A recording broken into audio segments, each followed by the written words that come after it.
Mr. Perfect was walking home after work. Heard footsteps behind him. He turned around. He lost his sight.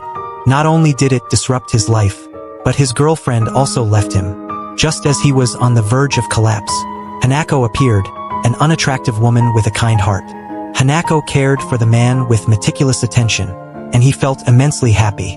Eventually, they got married. Hanako became pregnant, but she was not happy.